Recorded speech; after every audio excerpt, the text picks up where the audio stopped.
السلام عليكم ورحمة الله وبركاته.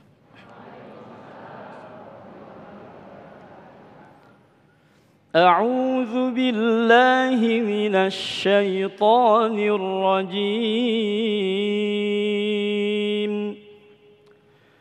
بسم الله الرحمن الرحيم. ولكل أمة جعلنا منسكا ليذكروا اسم الله على ما رزقهم من بهيمة الأنعام فإلهكم إله واحد فله أسلموا وبشر المخبتين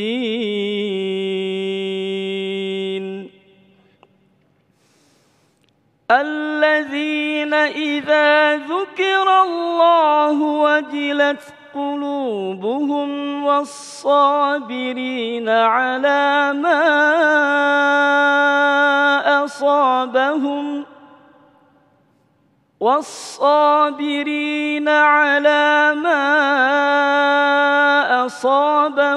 والمقيم الصلاة ومما رزقناهم ينفقون صدق الله العظيم.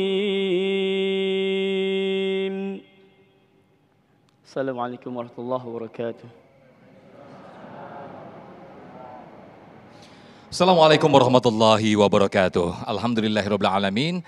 Hamdan ni'amahu wa kafi mazidah wa lakal hamdu wa lakal syukru ya rabbi lakal hamdu kama yanbaghi li jalalika wajhika wa azimi sultanik.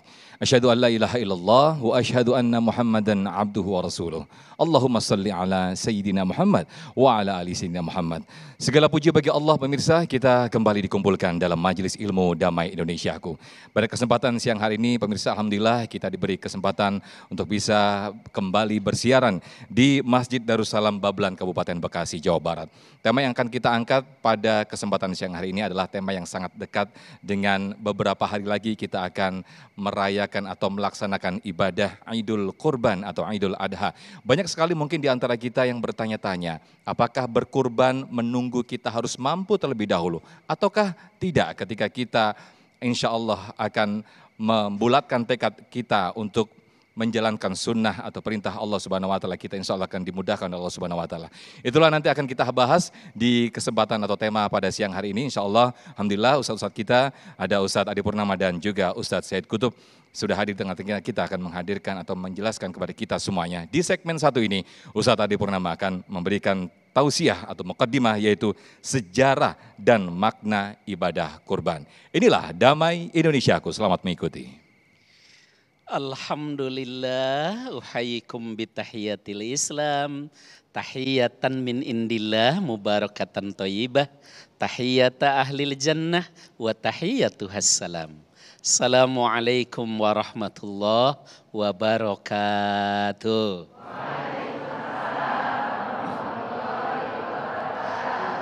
Alhamdulillah, alladzi an'ama alaina bi ni'matil ibadah.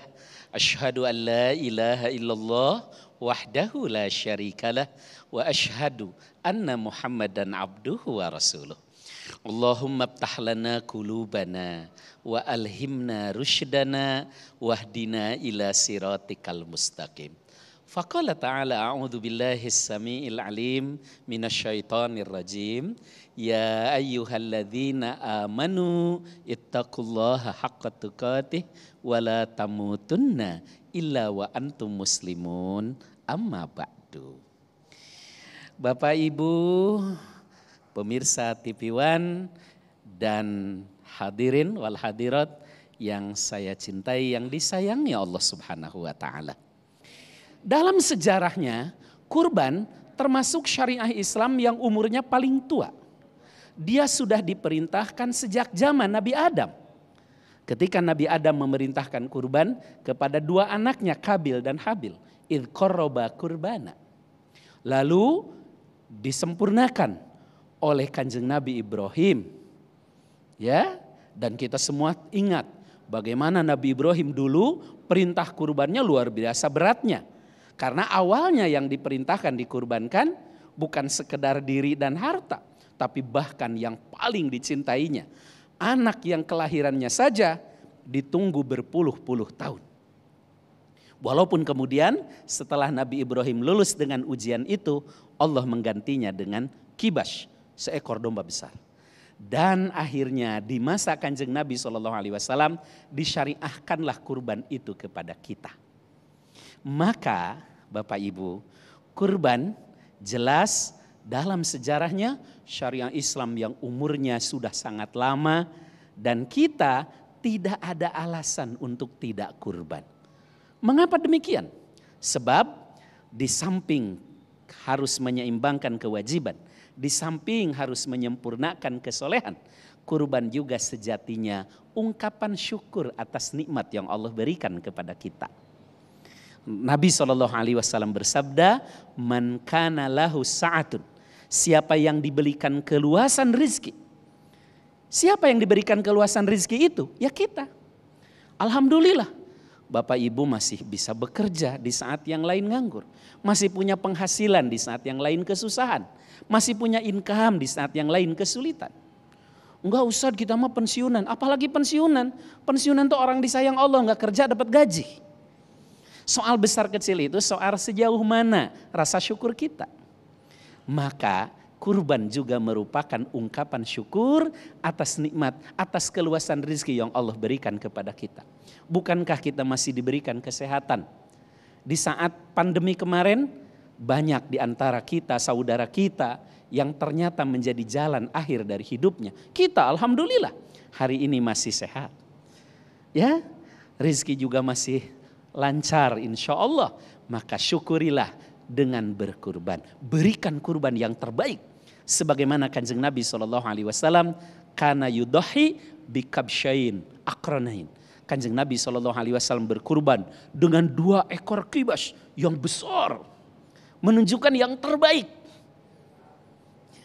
Maka berikan kurban itu yang terbaik sebagai ungkapan syukur kita atas nikmat-nikmat Allah. Di samping kurban juga merupakan upaya menghidupkan sunnah Kanjeng Nabi SAW. Beliau dan para sahabat setiap tahun senantiasa berkurban. Untuk itu tidak ada istilah menunggu mampu. Karena kitalah orang-orang yang dimaksud dengan ayat tadi. Fasholli lirabbika wanhar. Kitalah yang dimaksud dengan yang diberikan keluasan rizki. Maka saatnya kita berkurban untuk memberikan yang terbaik. Seorang mukmin ketika Idul Adha tiba, yang ada di benaknya bukan dari mana saya dapat daging, tapi bagaimana saya bisa berkurban yang terbaik. Maka berikan yang terbaik. Ada waktu beberapa hari ke depan, silahkan dicek tabungannya. Kira-kira sudah cukup belum? Kalau belum, insya Allah masih ada kesempatan agar kita bisa berkurban yang terbaik. Karena di samping menghidupkan sunnah, kurban juga merupakan syiar. Min sya'airillah, syiar-syiar daripada agama Allah. Bapak Ibu, sejatinya kurban itu sederhana. Kalau harga 3,5 juta, berarti kan hanya 300.000 sebulan. Itu artinya cuma 10.000 sehari. Kalau kita menyisihkan 10.000 sehari, maka kita bisa berkurban yang terbaik. Maka saya ingin mengajak kita, termasuk saya di dalamnya, mari kita kurban yang terbaik. Sebagai upaya menyeimbangkan kesolehan kita. Sebagai upaya menyempurnakan kewajiban kita. Sekaligus menghidupkan sunnah. Dan juga ungkapan syukur serta syiar agama Allah. Masya Allah, luar biasa sekali apa yang disampaikan tausiah dari Ustadz kita, Ustadz Adi Purnama. Betapa kita dijelaskan terlebih dahulu, diingatkan kembali bahwa bentuk kesyukuran dan juga ketaatan kita kepada Allah Subhanahu Wa Taala dan juga sekaligus menghidupkan sunnah Nabi Muhammad SAW adalah dengan berkurban. Inilah satu yang menjadi motivasi tentunya bagi diri kita semuanya. Dan insya Allah di segmen kedua nanti Ustadz Said Kutub akan menjelaskan kepada kita semua syariat apa saja sehingga kita kita diwajibkan untuk berkurban. Tetaplah di Damai Indonesiaku, usai jeda kami akan kembali.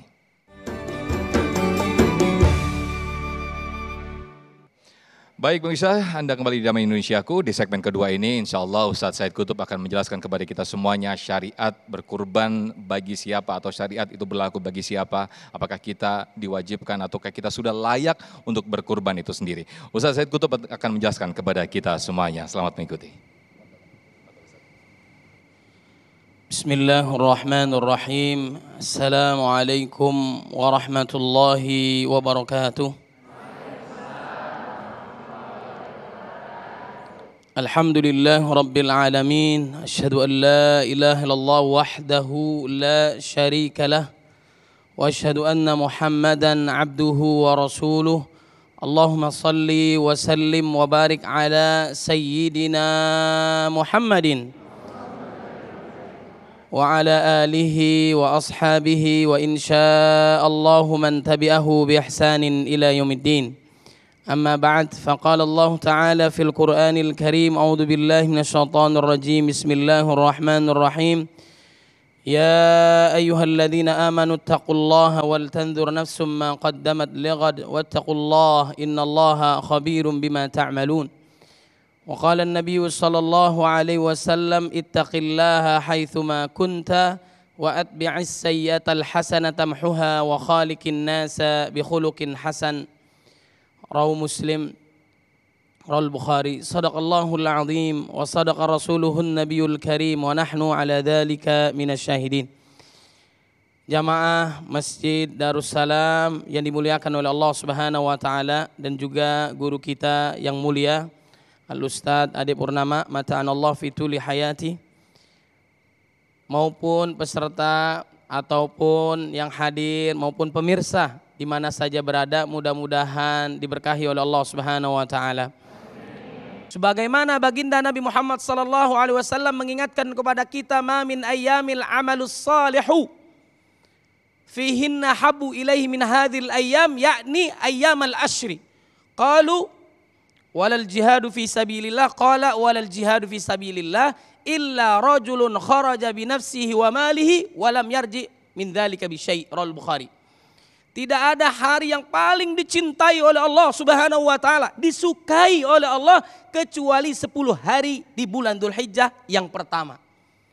Seperti bagaimana mengalahkan pahala jihad fisabilillah, kecuali orang yang keluar dari rumahnya jihad fisabilillah dengan hartanya kemudian tidak kembali lagi alias syahid, yang mampu mengalahkan amal soleh 10 hari yang pertama di bulan Dzulhijjah. Maka jangan disia-siakan di bulan Dzulhijjah ini. Bapak Ibu yang dimuliakan oleh Allah Subhanahu wa taala, makanya Allah Subhanahu wa taala memerintahkan kita untuk ibadah kurban. Kurban artinya mempersembahkan sesuatu itu kepada Allah Subhanahu wa taala, mendekatkan diri kepada Allah. Fasalli li rabbika wanhar. Salatlah, kemudian berkurbanlah di jalan Allah Subhanahu wa taala. Perintah Allah. Berarti kalau kita taat kepada Allah dan Rasulnya, kerjain. Kemudian diikuti oleh sunnah Nabi Muhammad sallallahu alaihi wasallam, man kana lahu sa'atun falam yudhi fala yaqrabanna musallana. Rawu Ahmad. Barang siapa diluaskan rezeki oleh Allah tidak mau berkurban, maka jangan dekati tempat ibadah kami. Mudah-mudahan yang hadir, pemirsa di mana saja berada, diberikan rezeki yang banyak, yang barokah dari Allah Subhanahu wa taala. Amin ya rabbal alamin. Perintah Allah Subhanahu wa taala. Jamaah yang dimuliakan oleh Allah Subhanahu wa taala, maka apa yang harus kita lakukan? Yang kita lakukan adalah berdoa kepada Allah agar diberikan kemudahan rezeki. Pernah enggak kita berdoa agar Allah Subhanahu wa taala memperbanyak rezeki kita? Pernah enggak? Sering. Dan Allah nggak bakal menguji kita di luar kemampuan kita. La yukallifullahu nafsan illa wus'aha. Nggak bakalan di luar kemampuan kita. Makanya ibadahnya orang-orang beriman tuh target Allah menginginkan kita kaya. Percaya nggak Bapak Ibu? Mudah-mudahan yang hadir di sini kaya semua. Amin. Tapi nggak cukup dengan amin saja, harus ikhtiar ayah bunda, betul nggak? Kenapa? Ibadah haji perlu pengorbanan enggak? Perlu pengorbanan fisik, waktu, harta. Betul enggak Bu?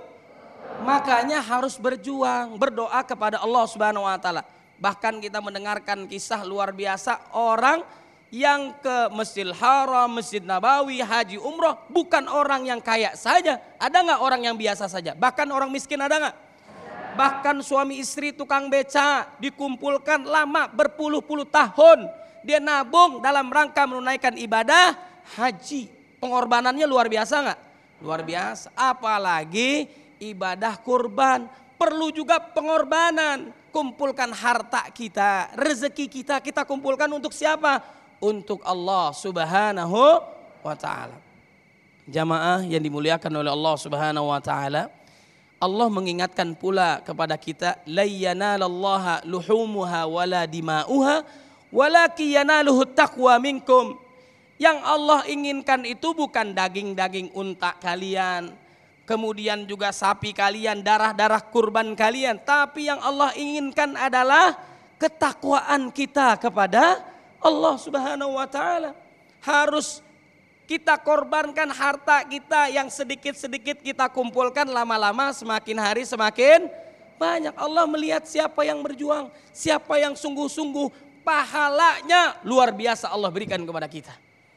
Pahalanya Allah Subhanahu wa ta'ala memberikan, nanti sebagai gantinya adalah bulu-bulu binatang ternaknya yang kita korbankan untuk Allah Subhanahu wa ta'ala menjadi saksi di akhirat.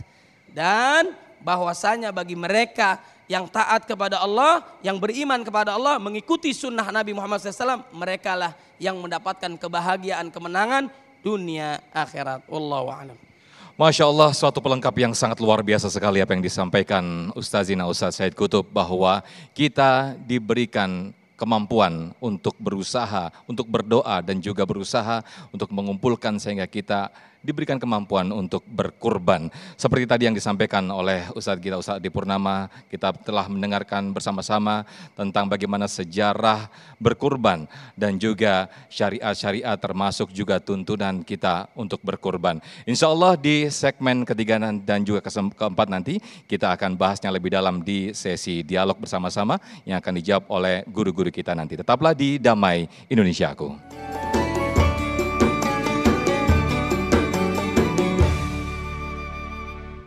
Baik pemirsa, kita kembali di Damai Indonesiaku, masih bersama guru-guru kita yang sangat luar biasa sekali, Ustadz Said Qutub dan juga Ustadz Ade Purnama dengan tema besar kita berkurban.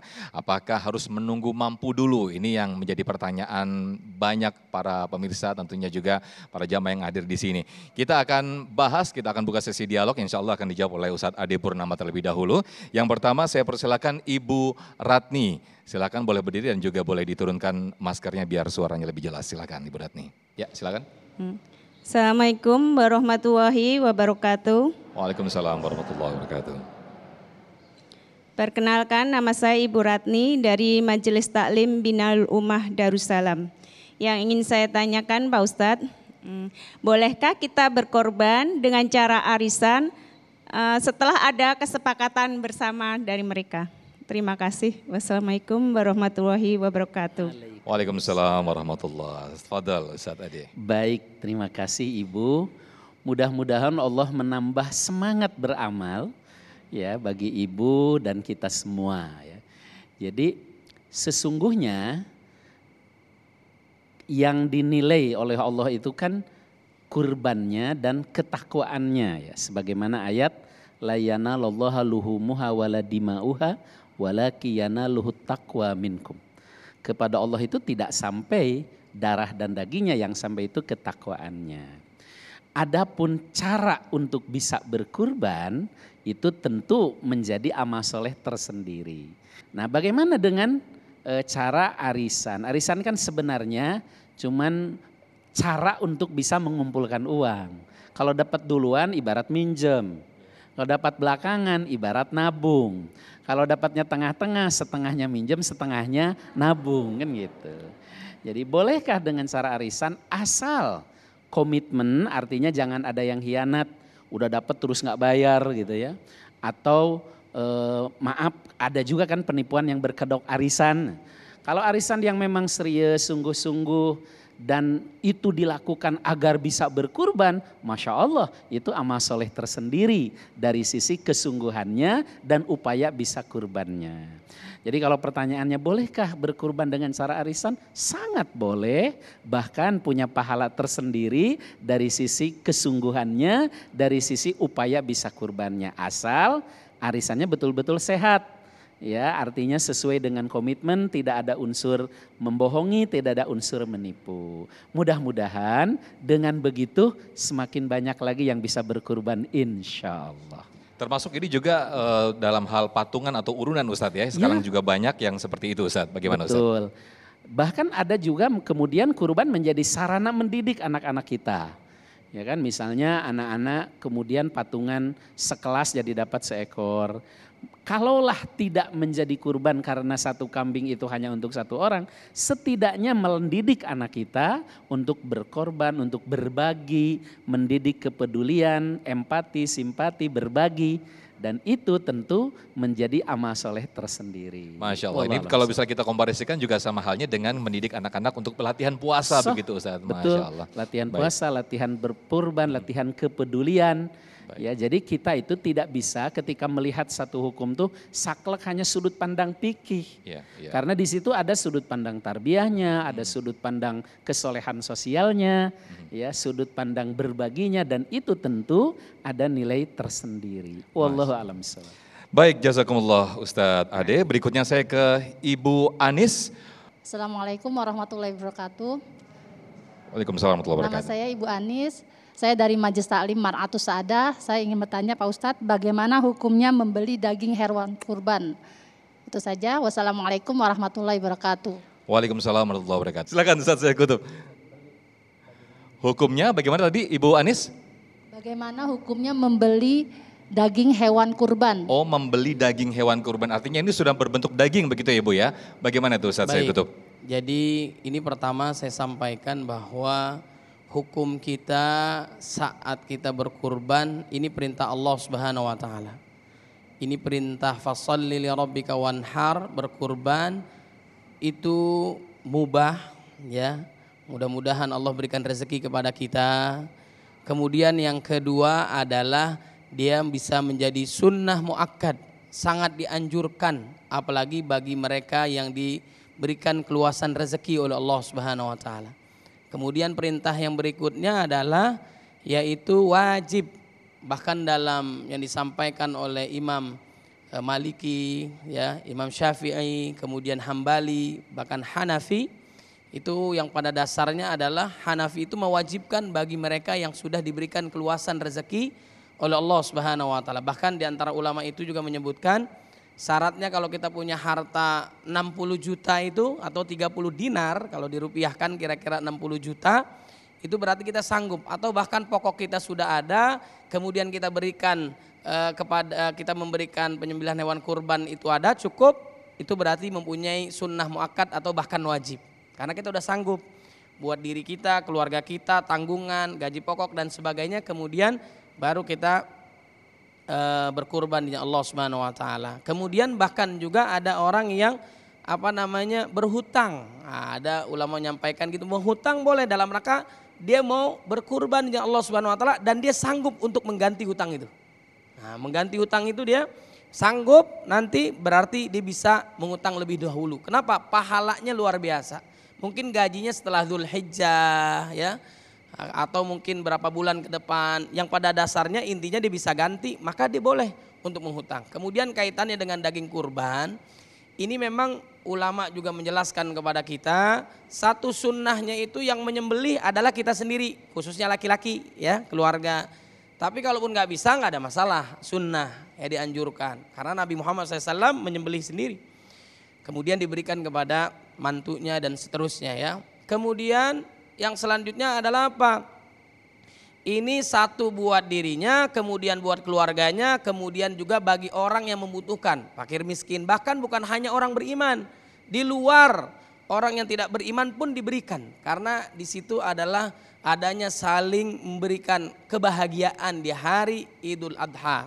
Tanggal 10, 11, 12, 13 diberikan kepada yang membutuhkan, bahkan semuanya juga bisa merasakan, bahkan di pelosok-pelosok banyak permintaan untuk diberikan bukan hanya di kota tapi di pelosok-pelosok negeri untuk membantu, bahkan yang di luar negeri yang kesulitan kita bisa berbagi.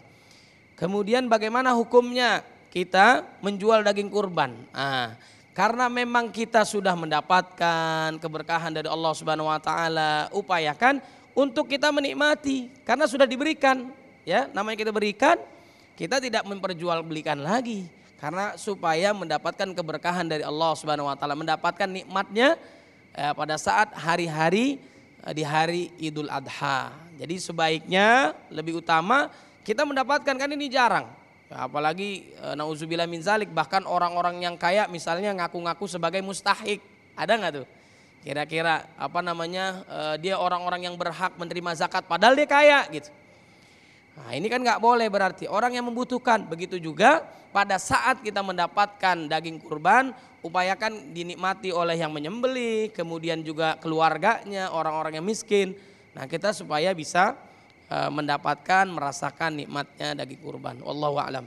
Baik, mungkin bisa ditambahkan lagi secara ketegasan hukum Ustadz Ade, bagaimana ketika kita menjual bagian daripada hewan kurban seperti kulit misalnya, kemudian ada mungkin yang beberapa jasa yang dia tidak kurang bersih membersihkan bagian-bagian iga. Nah ini yang iga ini sebenarnya kalau dijual lagi itu mahal sebenarnya, ini bagaimana Ustadz Ade? Iya. Dijawab nanti Ustadz, ini saya ternyata sudah di kode untuk di break terlebih dahulu, nanti kita juga akan buka kembali sesi tanya jawab yang ada di sini, baik bapak-bapak dan juga ibu-ibu, tetaplah bersama kami di Damai Indonesiaku.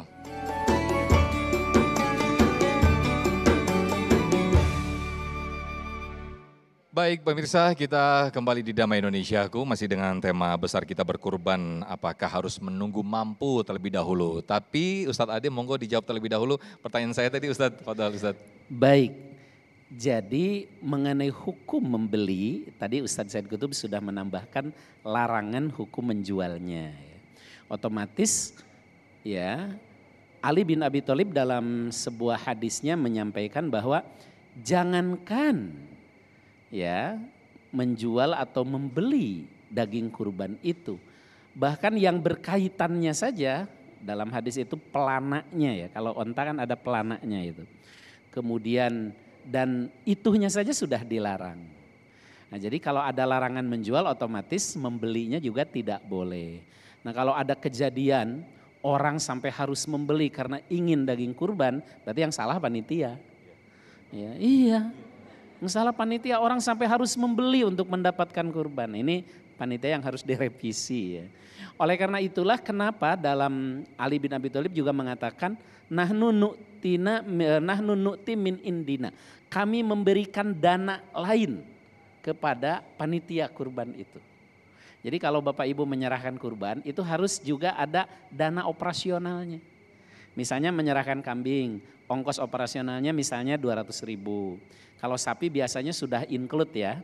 Nah, kenapa? Karena kan begini, kalau kita kurban, misalnya saya kurban, Ade Purnama kurban, maka yang punya kewajiban menyembelih, nyincang, bagiin, itu yang kurban.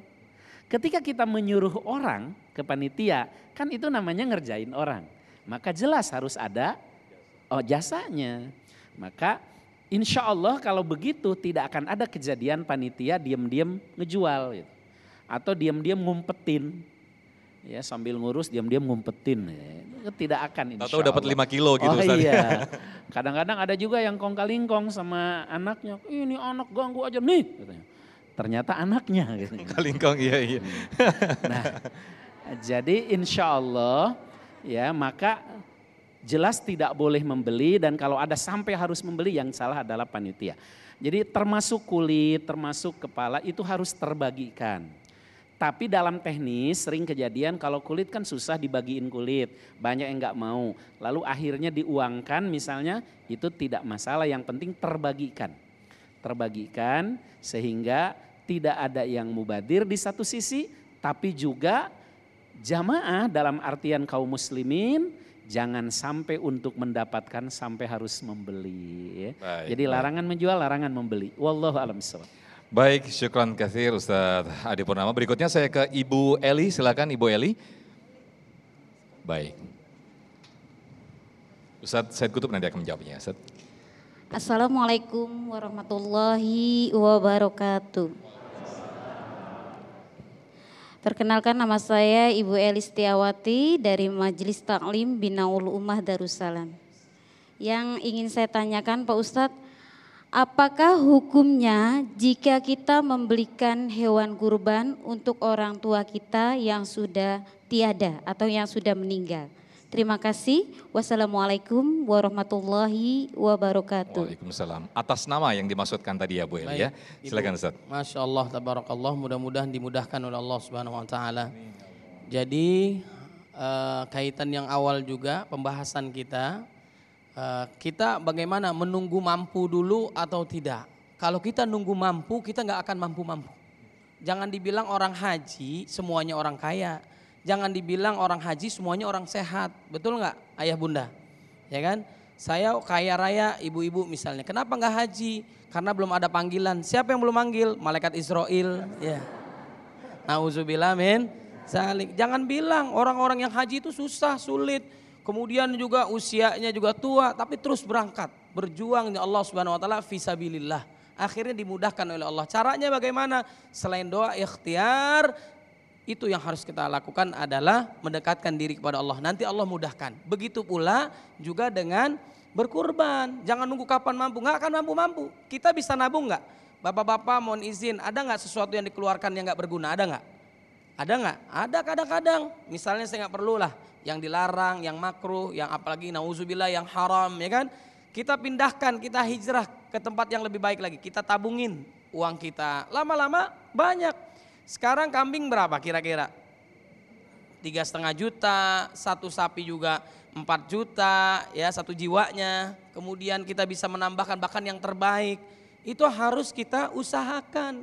Katanya cinta Nabi, berarti kita harus mengikuti sunnah Nabi Muhammad Sallallahu Alaihi Wasallam. Mudah-mudahan kita diberikan kesempatan, dimudahkan oleh Allah Subhanahu Wa Taala untuk berkurban dan haji Allah Subhanahu Wa Taala. Kemudian kaitannya yang pertanyaan ini, boleh nggak kita badal haji, badal umroh atas nama kurban orang tua kita, boleh nggak? Boleh, pahalanya besar. Namanya orang tua, orang tuanya dapat, pahala buat kita dapat nggak? Dapat. Haji dia badalin, dapat pahala haji buat yang pelakunya, kemudian pahalanya buat orang tuanya, luar biasa. Ada jamaah dulu diceritakan ya, seorang syekh udah wafat. Saya pernah baca, itu namanya sama seperti saya. Izin Kiai Said Qutub rahimahullah. Beliau ada yang pernah mendengar bahwa si fulan ini, ustadz ini, ulama ini belum pernah haji. Kamu kesini mau ngapain? Saya mau hajiin beliau, saya mau badalin. Bayangin coba, ada yang badalin. Murid-muridnya, jamaahnya dan sebagainya. Pahalanya dapat nggak? Dapat. Buat gurunya, kiainya, orang tuanya, ini luar biasa. Kemudian, ini mohon doanya juga, ibu saya 5 Mei yang lalu, 4 Syawal dipanggil oleh Allah Subhanahu Wa Taala. Mudah-mudahan Allah jadikan kuburannya raudhah min riyadil jannah. Taman di antara taman surga. Saya sampaikan yang hadir di sini Bapak Ibu bahwasanya sesungguhnya realnya kita, justru terujinya kita saat berbakti kepada orang tua setelah orang tua wafat. Orang tua wafat itu nggak ngucapin makasih kepada kita, nggak disanjung kita, nggak dibanggakan kita. Orang dia nggak ada, betul nggak?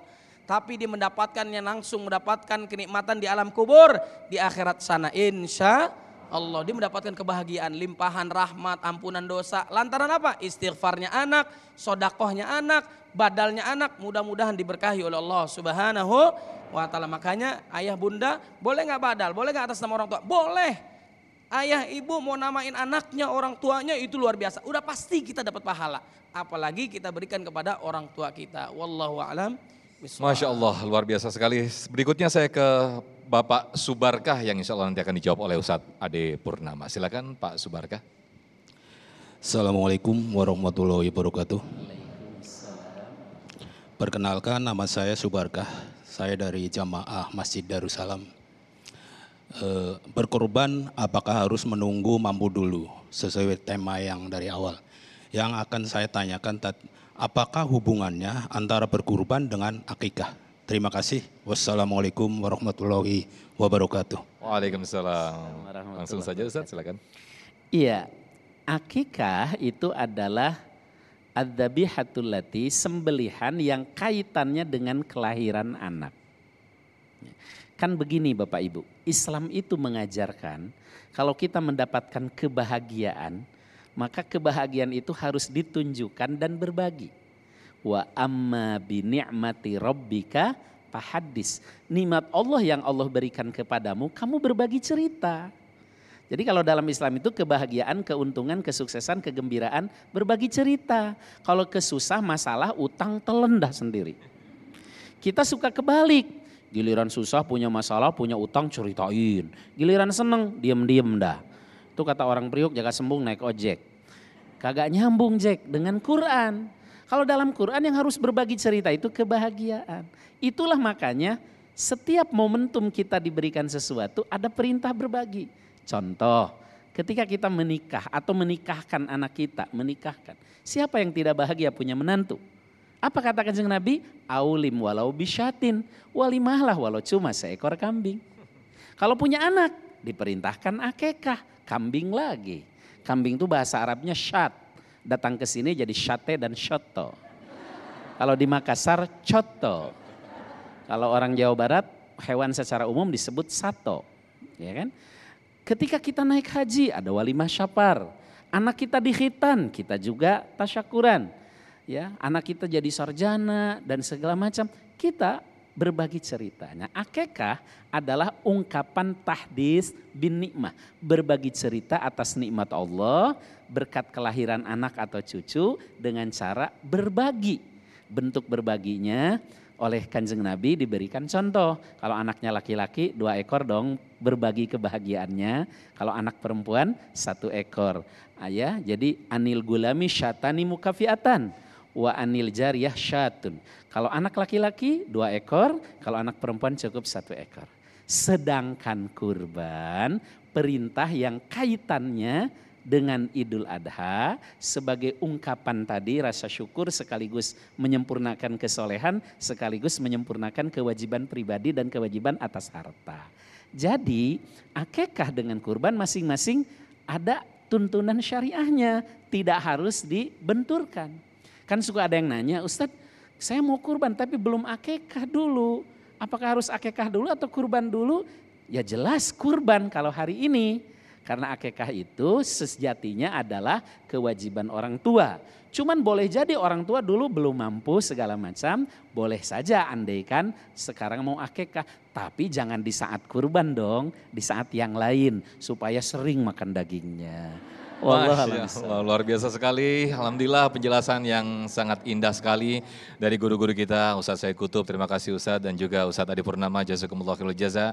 Mudah-mudahan dari kajian yang kita ikuti bersama tadi memberikan motivasi bagi diri kita atau jiddiyah atau kesungguhan bagi diri kita untuk dimampukan oleh Allah Subhanahu wa taala berkurban tahun ini sehingga kita bisa memberikan ketaatan dan juga kesyukuran kita kepada Allah Subhanahu wa taala. Saya Al-Fakir Muhammad Sofyan mohon pamit undur diri. Terima kasih. Wassalamualaikum warahmatullahi wabarakatuh.